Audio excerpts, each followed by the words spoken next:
Hi guys! Alis tayo ngayon. Pupunta ako dito sa guys, sa Don Quijote, yung malapit sa lugar ko. Dahil bibili ako ng alamang. Ngayon, pag wala doon, dadayo tayo sa Tachikawa. Pero sana meron para hindi na ako bumiyahe pa ng malayo. Kasi gagamitin ko yun sa guys, sa ititinda ko ulit. Sana makakuha tayo. No? Kasi ang layo na rin ng Tachikawa, tapos maulan pa ngayon. Ayan, no? Pero okay lang kung wala. Laboy naman ako eh.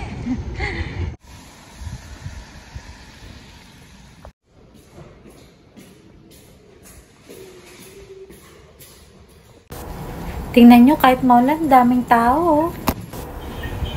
Dito na tayo sa Donkey, guys. Ay, nako. Walang ilaw na alamang.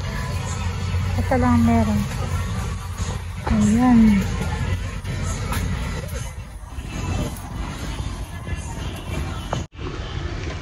Wala siyang ilaw na alamang. Kaya, punta tayo ng Tachikawa. Ayan, guys. Wala siyang ilaw na alamang, guys. Kaya, di pa tayo ng Tachikawa. Buti na lang maaga pa. At least, di ba, kahit bumiyahe tayo ngayon. Daming tao, guys. Andito na tayo. Diretso agad tayo sa Don Quijote. Pag dumadaan ako dyan, guys, oh, dyan, sa loob niyan, ang bango-bango. May mga pabango. Kasi puro department store. Dito na tayo sa Don Quijote sa Tachikawa, guys. Don Quijote sa Tachikawa. Yan, tingnan natin kung meron. Nandun, oh. Ewan ko lang kung meron sila. Sana meron. Ay, meron, guys. Ayan. Ayan siya. Kuha muna akong basket, guys. Naku, dami ko nakita. Mapapabili tayo nito ng out of budget. Baya. Lugi na naman tayo nito. Hello, guys. Ito na yung ating ginisang alamang. Ayan. Madalian pa yung pagluluto ko niyan, guys. Dahil, alam nyo na, dahil maamoy nga yan. At kapag dito sa Japan, guys, at medyo maamoy yung niluluto mo, kakatukin ka ng mga kapitbahay mo. Buti na lang, wala pang kumakatok. Ito yun yung nabili natin. Sasaling ko ulit siya dito sa garapon na yan. Hilaw siya. Ginawa ko, para hindi maalat, tinugasan ko. Okay naman yung kinalabasan ng lasa niya, guys. Maayos naman. Kaya lang, sa susunod din, gusto ko sana magtinda ng ginisang alamang na to, guys. Pero sa susunod din, hindi na ako bibili. Hindi na ako magluluto. Kasi talagang maamoy siya. Baka sa susunod, may magreklamo na. Nakakatakot. Nakakakaba. Sa totoo lang, hindi sa pag-OOA. Dito kasi sa Japan, guys, ang mga Hapon, maingay pagdating sa mga mababahong amoy. Ngayon, tinaon ko siya na wala na si Hapon. Nakapasok na. Kasi pag si Hapon din, nakaamoy niya, naku, masuka-suka siya. At baka hindi niya pa ipaluto sa akin to. Yan. Pagka medyo lumamig na, yan, nagmumoist pa kasi siya. Sasalin ko siya dyan, guys. Tapos, pag dumating na yung order nating mangga, doon ko lang siya ilalagay sa mga lagayan kasama nung binalatan kong mangga. Tsaka ko siya ibibenta. Hinaluan ko din yan ng baboy, guys. Ayan, isasalin ko na siya. Ito, salin na natin. Ayan, oh. Ayan. Ayan, naisalin na natin. Ayan na siya. Malamigin ko lang siya dito. Malamigin lang muna natin. Then, bago ko takpan. Ito na, guys, yung ating order.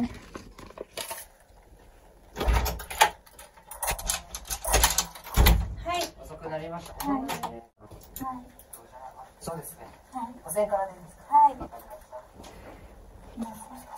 Hi. Hi. Eto na guys, dumating ng ating ititinda. Ang ating panibagong paninda. Ilang peraso kaya to? Tingnan natin. Buksan na natin. Ito, tatapon mo to guys pagka ano. Kailangan mawarat. Ay, nako. May kitain kaya tayo. Kita niyo ba ako? Tumubo kaya tayo nito guys. Ilang peraso kaya to? Pakita ko sa inyo. Charan! Mango. Ito yung titinda natin guys.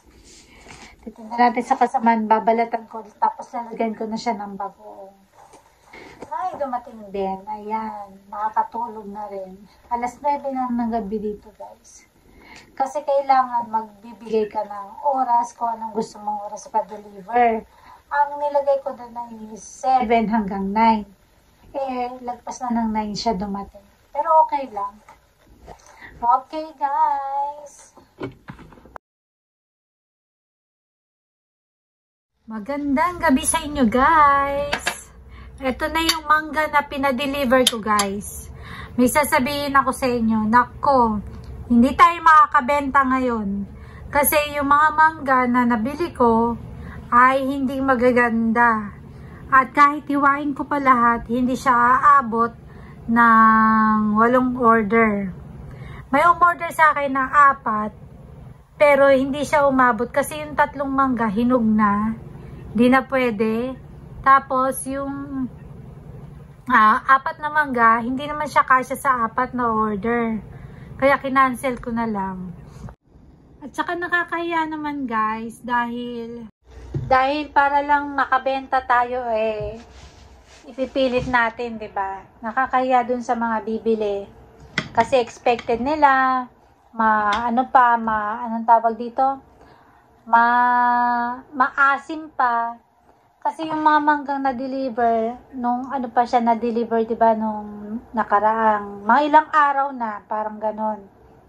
Medyo na siya guys, lumambot na, medyo nahinog na ng konti. Kaya ngayon, hindi ko na siya ibibenta, kakainin ko na lang. Kasi hindi naman halos lahat ng pakinabangan. Hindi talaga maganda yung Thai na mangga. Hindi talaga siya bet. Ba talaga yung mangga ng Pilipinas. Kaya ito, kainin na lang natin. Inuulam ko na lang. Nagprito ako ng talong, may pansit kanto na may goreng, tapos mangga, tsaka yung ginisa kong bagoong. Kaya lugi tayo ngayon guys. Pero masasabing lugi.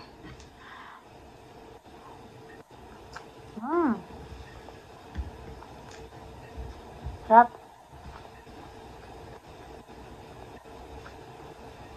Masarap to, may pritong isda. Sarap ng ginisa kong alamang guys.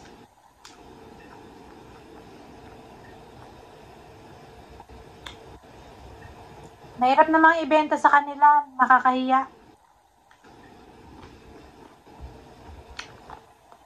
Hindi na siya maasim.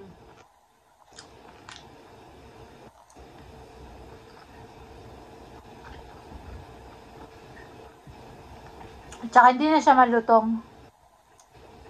Sayang. Ayan, yung pansit natin. Na-try nyo na ba to guys? Yung pansit na instant, tapos alamang, tsaka suka, pag samasamahin. Tsaka yung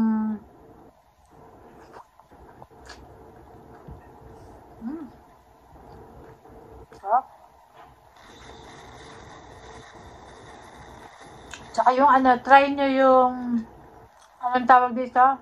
Yung cup seafoods, cup noodles, tsaka alamang. Ang sarap na combination. Try nyo. Iulam nyo sa kanin. Napakasarap. Ay naku, ma-addict kayo. Ang sarap guys. Ang sarap ng combination na yun. Unti-unti ko tong kanin ko. Bali ang nangyayari, yung kanin ang pinang-uulam ko sa ulam. Baliktad. Ang sarap.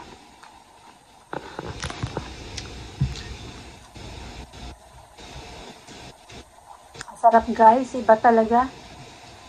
Iba talaga yung pagkain Pinoy.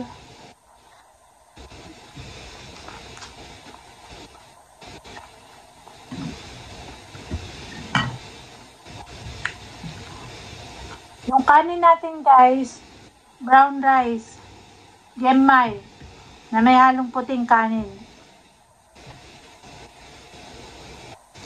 Kasi gabi na.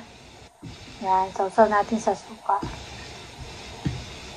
Dinaan ko na lang sa pagbablog yung lugi ko.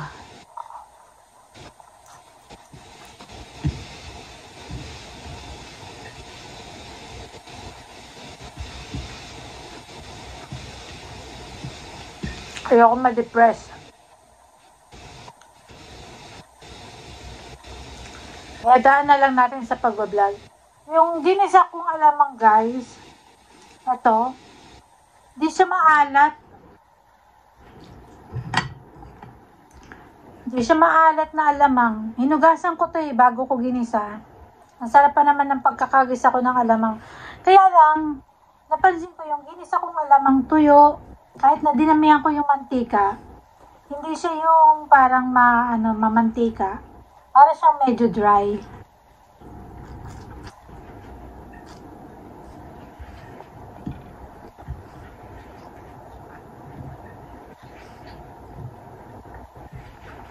Kasi siguro, ang tawag dito? Kasi siguro guys,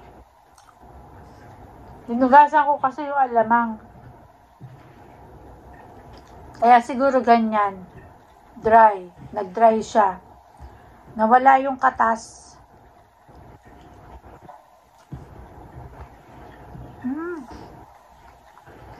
Kain tayo. Sabayan niyo ako.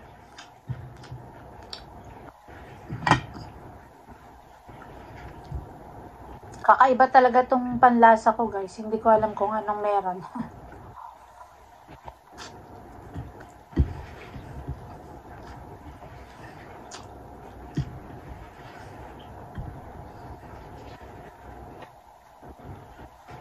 Masarap to pritong tilapia, pritong talong, tapos alamang, tsaka mangga.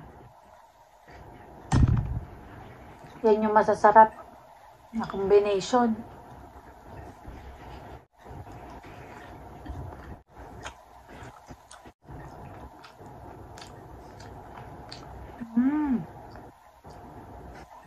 Kulang yung alamang ko. O sige na guys, dito na lang. Bye!